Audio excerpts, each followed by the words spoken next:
ಭಿಕ್ಷಾಲಯ ಅಂತ ಕರೀತಾರೆ. ಹಳೆ ಹೆಸರು ಭಿಕ್ಷಾಲಯ, ಇವಾಗ ಹೆಸರು ಬಂದು ಭಿಕ್ಷಾಲಯ ಅಂತ ಆಗಿದೆ. ನೀವೆಲ್ಲ ಮಂತ್ರಾಲಯಕ್ಕೆ ಹೋಗಿ ಬಂದ್ರೆ ಎಲ್ಲರೂ ಮಂತ್ರಾಲಯದ ಹಳೆ ಹೆಸರು ಮಾಂಚಾಲಯ, ಇವಾಗ ಹೆಸರು ಬಂದು ಮಂತ್ರಾಲಯ ಅಂತ ಆಗಿದೆ. ನೀವೆಲ್ಲ ಪೂಜ್ಯಾಯ ರಾಘವೇಂದ್ರಾಯ ಸತ್ಯ ಧರ್ಮರತಾಯ ಚ ಭಜತಾಂ ಕಲ್ಪವೃಕ್ಷಾಯ ನಮತಾಂ ಕಾಮಧೇನವೇ ಮಂತ್ರ ಕೇಳಿದಿರಲ್ವ?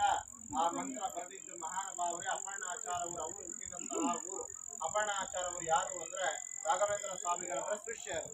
ಇದೇ ಊರಲ್ಲಿ ರಾಘವೇಂದ್ರ ಸ್ವಾಮಿಗಳವರು ಅವರ ಮಂತ್ರಾಲಯಕ್ಕೆ ಅವರು ಬೃಂದಾವನ ಪ್ರವೇಶಾಕಿನ ಮುಂಚೆ 13 ವರ್ಷ ಕಾಲ ರಾಯರು ಈ ಕ್ಷೇತ್ರದಲ್ಲಿ ಇದ್ದಿದ್ರು. ಅವರು ಇಲ್ಲಿ ಇರೋ ಕಾಲದಲ್ಲಿ ನಿಮ್ಗೆ ಎದುರುಗಡೆ ಬೃಂದಾವನ ಕಾಣಿಸ್ತಿದನ ಎಲ್ಲರಿಗೂ?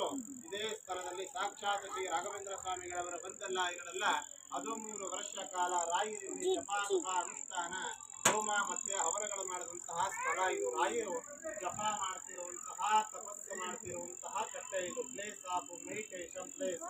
ರಾಘವೇಂದ್ರ ಸ್ವಾಮಿಗಳವರಿಗೆ ಪ್ರತಿನಿತ್ಯ ನಾವು ಇಲ್ಲಿ ಊಟ ಮಾಡುವಂದ್ರೆ ಭೋಜನ ಮಾಡುವ ಸಮಯದಲ್ಲಿ ಅವರಿಗೆ ತುಂಬಾ ಇಷ್ಟವಾದ ಅವರ ಫೇವ್ರೆಟ್ ಪದಾರ್ಥ ಬಂದು ಕಡ್ಲೆ ಬೇಳೆ ಚಟ್ನಿ ಮತ್ತೆ ಮಸ್ತಿ ಕಡುಬು ಅಂತ ಬರ್ತದೆ. ಮಸ್ತಿ ಕಡುಬು ಅಂದ್ರೆ ನೀವು ದೇವರ ನೈವೇದ್ಯಕ್ಕೆ ಪೂರಣದ ಕಡುಬು ಅಂತ ಮಾಡ್ತೀರಿ ಗಣೇಶ ಚತುರ್ಥಿ ಬಂದಾಗ.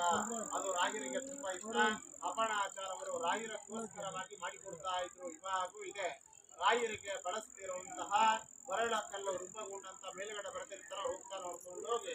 ರಾಘವೇಂದ್ರ ಸ್ವಾಮಿಗಳವರು ಇಲ್ಲಿಂದ ಅಪರ್ಣಾಚಾರ್ಯ ಅಂದ್ರೆ ಅವ್ರ ಶಿಷ್ಯರಿಗೆ ಗೊತ್ತಾಗ್ಲಾರ್ದ ಸರಸ್ವತಿ ದೇವಿ ಸ್ವಪ್ನ ಪ್ರಕಾರ ಅವರ ಮಂತ್ರಾಲಯಕ್ಕೆ ಅವರು ಬೃಂದಾವನ ಪ್ರವೇಶ ಆಗ್ಲಿಕ್ಕೆ ಹೋಗ್ಬಿಡ್ತಾರೆ.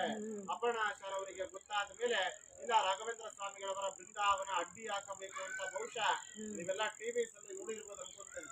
ಅವರಿಗೆ ವಿಚಾರಿ ಕ್ಷೇತ್ರ ಇಂತ ಮಂತ್ರಾಲಯಕ್ಕೆ ಹೋಗ್ಬೇಕಾದ್ರೆ ಅವರಿಗೆ ನದಿಯ ಅಡ್ಡಿ ಬಂದ್ಬಿಡ್ತದೆ. ಈ ನದಿ ಹೇಗೆ ಹೋಗುತ್ತೆ ಹಾಗೆ ಮಂತ್ರಾಲಯ ಬರ್ತದೆ. ಅವ್ರು ಏನ್ ಮಾಡ್ತಾರಂದ್ರೆ ರಾಯರ ಹೆಸರ ಮೇಲೆ ಅವಾಗಿಂದ ಅವಾಗೆ ಮಂತ್ರ ಮಾಡಿಬಿಡ್ತಾರೆ. ಇಂಥ ಮಡಿ ಮಂತ್ರವನ್ನು ನದಿಯಲ್ಲಿ ಹಾಕಿ ಶ್ರೀಪೂರ್ಣ ಬೋಧ ಗುರುತೀರ್ಥ ವಯೋನಿಮಾರ ಪೂಜ್ಯಾಯ ರಾಘವೇಂದ್ರ ಅಂತ ರಾಯರ ಹೆಸರ ಮೇಲೆ ಮಂತ್ರ ಹೇಳಿ ಅವರು ನದಿಯಲ್ಲಿ ಕಾಲಿಟ್ಟ ಸಾಕು, ಇದೇ ತುಂಗಾಭದ್ರಾ ನದಿನೇ ಅವರಿಗೆ ಮಂತ್ರಾಲಯ ತನಕ ದಾರಿ ಕೊಟ್ಟು ಬಿಡ್ತದೆ. ಆ ನದಿ ಇದೇ ತುಂಗಾಭದ್ರಾ ನದಿ. ಇಲ್ಲ ಇಂಥ ಮಂತ್ರಾಲಯ ತನಕ ಇದೇ ನದಿ ಅವರಿಗೆ ದಾರಿ ಕೊಟ್ಟು ಕರ್ಕೊಂಡು ಹೋಗಿದ್ದು. ಆದ್ರೂ ಕೂಡ ಮಂತ್ರಾಲಯಕ್ಕೆ ಹೋಗಷ್ಟಿಗೆ ಶ್ರೀ ರಾಘವೇಂದ್ರ ಸ್ವಾಮಿಗಳವರ ಬೃಂದಾವನ ಕಂಪ್ಲೀಟ್ ಆಗಿ ಮುಗಿದೋಗಿರ್ತದೆ. ಆ ಬೃಂದಾವನ ನೋಡಿದ ತಕ್ಷಣ ಅಪರ್ಣಾಚಾರ್ಯ ಅವರಿಗೆ ತಕ್ಕೊಂಡಾಗ ಅವರ ಜೋರು ಅಳುಕೊಂತ ಕಿರಿಸ್ಕೊಂತ ಬೃಂದಾವನ ಮುಂದ್ಗಡೆ ಮೂರ್ಛದಿಂದ ಕೆಳಗಡೆ ತೊಳೆದು ಬಿದ್ದುಬಿಡ್ತಾರೆ. ಅವರ ಬಿದ್ದ ತಕ್ಷಣ ಬೃಂದಾವನ ವೈಬ್ರೇಷನ್ ಆಗಿ ಬೃಂದಾವನ ಒಳಗಿರ್ತಾರೆ. ಒಂದು ಧ್ವನಿ ಬರ್ತದೆ, ಸಾಕ್ಷಿ ಅಯಾಸ್ತೋತ್ರ ಅಂತ ಹೇಳಿ. ಬೃಂದಾವನ ಒಳಗಿಂದ ರಾಘವೇಂದ್ರ ಸ್ವಾಮಿಗಳವರು ಹೇಳ್ತಾರೆ, ಅಪ್ಪಣ್ಣ ನೀನು ಇಷ್ಟೊತ್ತು ನನ್ನ ಹೆಸರ ಮೇಲೆ ನನ್ನಕ್ಕೋಸ್ಕರವಾಗಿ ನೀನು ಮಂತ್ರಾಲಯ ತನಕ ಬಂದಿದೆಯಲ್ಲ, ನೀನು ನನ್ನಕ್ಕೋಸ್ಕರ ಮಂತ್ರಾಲಯ ತನಕ ಈ ವಯಸ್ಸಲ್ಲಿ ಬರಬೇಡ. ನಾನು ನಿನ್ನ ಜೊತೆಗೆ ನಿಮ್ಮ ಊರಲ್ಲಿ ಬಿಚ್ಚಾಲಿಯಲ್ಲಿ ಇರೋ ಕಾಲದಲ್ಲಿ ಅರ್ಲಿ ಮರದ ಕೆಳಗಡೆ ನಾನು ಜಪ ಮಾಡ್ತಿರುವಂತ ಕಟ್ಟೆ ಇದೆ. ಆ ಕಟ್ಟೆ ಮಧ್ಯದಲ್ಲಿ ನೀನೊಂದು ಏಕಶಿಲಾ ಬೃಂದಾವನ, ಏಕಶಿಲಾ ಅಂದ್ರೆ ಒಂದೇ ಶಿಲೆಯಲ್ಲಿ ಬೃಂದಾವನ ಸ್ಥಾಪನೆ ಮಾಡು. ನೀನು ಬರಬೇಡ, ನಾನೇ ಬಂದು ನಿನಗೆ ಅಲ್ಲೇ ದರ್ಶನ ಕೊಡ್ತೀನಿ ಅಂತ ರಾಘವೇಂದ್ರ ಸ್ವಾಮಿಗಳವರು ಹೇಳಿದಾಗ ಅವರು ಅದೇ ದುಃಖದಲ್ಲಿ ಬಂದು ರಾಘವೇಂದ್ರ ಸ್ವಾಮಿಗಳವರ ಜಪ ಮಾಡ್ತಿರುವಂತಹ, ತಪಸ್ಸು ಮಾಡ್ತಿರುವಂತಹ ಸ್ಥಳದಲ್ಲಿ ಒಂದೇ ಶಿಲೆಯಲ್ಲಿ ಬೃಂದಾವನ ಕಟ್ಟಿದ್ರು, ಸ್ಥಾಪನೆ ಮಾಡಿದ್ರು. ರಾಘವೇಂದ್ರ ಸ್ವಾಮಿಗಳವರು ಅಪರ್ಣಾಚಾರ್ಯ ಅವರಿಗೆ ಇಲ್ಲಿ ಮಾತು ಕೊಟ್ಟಾಗ ಜ್ಯೋತಿ ರೂಪದಿಂದ ಇಲ್ಲಿ ದರ್ಶನ ಕೊಟ್ಟಿರುವಂತಹ ಬೃಂದಾವನ ಚೆನ್ನಾಗಿ ಗಮನಿಸಿ ನೋಡಿ, ಒಂದೇ ಶಿಲೆ ಕಾಣಿಸ್ತದೆ. ಈ ತರ ನಿಮಗೆ ಬೃಂದಾವನ ಈ ಕ್ಷೇತ್ರದಲ್ಲಿ ಬಿಟ್ಟರೆ ನಿಮ್ಗೆ ಎಲ್ಲೂ ಸಿಗಲ್ಲ ನೋಡ್ಲಿಕ್ಕೆ. ಮಂತ್ರಾಲಯದಲ್ಲಿ ಇರೋದು ಬಂದು ರಾಯರು ಜೀವಂತವಾಗಿ ಕೂತಿದ್ದ ಮೂಲ ಬೃಂದಾವನ ಅಂತ ಕರೀತಾರೆ. ಮೂಲ ಬೃಂದಾವನ ಆದ್ಮೇಲೆ ಫಸ್ಟ್ ಆಗಿ ಬೃಂದಾವನ ಆಗಿದ್ದಂತಹ ಸ್ಥಳ ಕ್ಷೇತ್ರ. ನೀವು ಬಂದಿದಂತ ಮಾಮೂಲಿ ಕ್ಷೇತ್ರ ಅಲ್ಲ, ತುಂಬಾ ಜಾಗೃತವಾದ ಕ್ಷೇತ್ರ. ಇವಾಗೂ ಬೆಳಗ್ಗೆ ಮುಂಚಾಲೆ 4 ಮತ್ತೆ 4:15 ಸುಮಾರು ರಾಘವೇಂದ್ರ ಸ್ವಾಮಿಗಳವರು ಮತ್ತೆ ಅಪರ್ಣಾಚಾರ್ಯ ಅವರು ಬಂದು ಇವಾಗೂ ಅವರು ಸ್ನಾನ ಮಾಡಿ ಹೋಗ್ತಿರುವಂತ ಪ್ರತೀತಿದೆ. ಕೆಲವೊಮ್ಮೆ ಅವರ ಕಾಲಜಿಗಳು ಬಿದ್ದಿರ್ತವೆ. ಈ ಕ್ಷೇತ್ರದಲ್ಲಿ ಇವಾಗೂ ಸಹ ಮಂತ್ರಾಲಯ ಕ್ಷೇತ್ರ ಇಂತ ಈ ಬಿಚ್ಚಾಲಯ ಕ್ಷೇತ್ರಕ್ಕೆ ಒಂದು ಜ್ಯೋತಿ ರೂಪ ಇವಾಗೂ ಬರ್ತದೆ. ಅದರ ರಾಯರು ಜ್ಯೋತಿ ರೂಪದಲ್ಲಿ ಇವಾಗೂ ಬರ್ತಾರೆ ಈ ಕ್ಷೇತ್ರಕ್ಕೆ ಅಂತ. ಈ ಕ್ಷೇತ್ರದಲ್ಲಿ ವಿಶೇಷ ವೈಶಿಷ್ಟ್ಯ ಏನು ಅಂದ್ರೆ ನೀವೇ ಚೆನ್ನಾಗಿ ಗಮನಿಸಿ ನೋಡಿ, ನೀವೆಲ್ಲಿ ನೋಡಿದ್ರು ಕೂಡ ನಿಮಗೆ ನಾಗಪ್ಪ ಶ್ರೀಗಳ ಜಗ್ಗಿ ಕಾಣಿಸುತ್ತೆ. ಇದೆಲ್ಲ ನಾಗಲೋಕ ಅಂತ ಕರೆಯುವುದು. ಈ ಕ್ಷೇತ್ರದಲ್ಲಿ ನೀವು ನಿಂತಿದಂತಹ ಸ್ಥಳ, ಈ ಕ್ಷೇತ್ರದಲ್ಲಿ ರಾಯರ ಮಂತ್ರಾಲಯಕ್ಕೆ ಹೋಗಿದ ಮುಂಚೆ 13 ವರ್ಷ ಕಾಲ ಇದೇ ಸ್ಥಳದಲ್ಲಿ ಇದೇ ಜಾಗದಲ್ಲಿ 13 ವರ್ಷ ರಾಯರು ತಿರುಗಾಡಿದಂತಹ ಪಾಠ ಪ್ರವಚನ ಮಾಡಿದಂತಹ ಸ್ಥಳ ಇದು.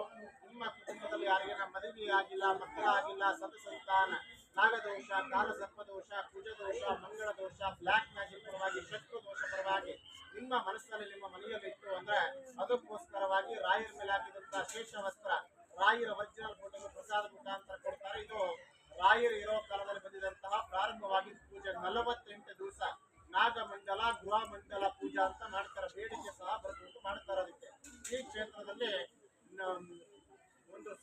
ಅಂತ ಹಿಡಿದು ಒಂದು 3,000 ಒಂದು 5,000 ಜನಕ್ಕೂ ಮೇಲೆ ಪ್ರತಿನಿತ್ಯ ನಾವಿಲ್ಲಿ ಅನ್ನದಾನ ಸೇವೆ ಅಂತ ಮಾಡಿಸ್ತಾ ಇದ್ದೇವೆ.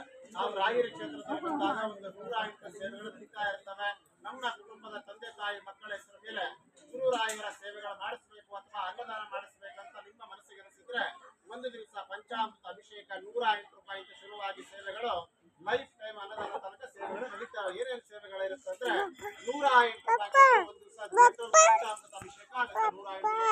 108 ಆರೋಗ್ಯ ಸಮಸ್ಯೆ ಇತ್ತಂದ್ರೆ 508 ಕೊಟ್ಟರೆ ಆರೋಗ್ಯಕ್ಕಂತಾನೆ ರಾಯರ ಸ್ತೋತ್ರವನ್ನು ಜಪ ಮಾಡ್ತಾರೆ.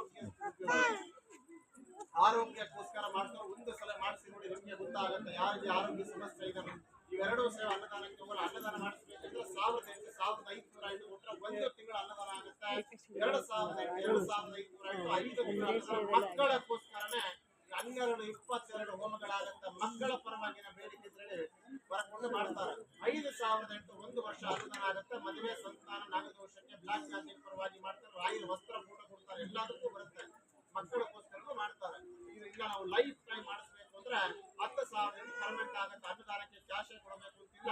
ಇಲ್ಲಿ ಭಕ್ತಾದಿಗಳಿಗೆ ತೊಂದರೆ ಆಗಬಾರದಂತ ಫೋನ್ ಪೇ ಜಿಪೇ ಕೂಡ ಮಾಡಬಹುದು. ದೇವಸ್ಥಾನ ಯಾರು ಹಾಗೆ ಹೋಗಬೇಡಿ. ರಾಯರ ಪ್ರಸಾದ ಕೊಡ್ತಾರೆ. ಮಂತ್ರಾಕ್ಷತೆ ಪ್ರತಿ ಒಬ್ಬರು ತಗೊಂಡು ಹೋಗ್ಬೇಕು. ಯಾರು ಮಂತ್ರಾಕ್ಷತೆ ತಗೊಳ್ಳಾರ್ದ ಹೋಗ್ತಾರೋ ಅವರು ದೇವಸ್ಥಾನಕ್ಕೆ ಬಂದು ಪ್ರಯೋಜನ ಇಲ್ಲ.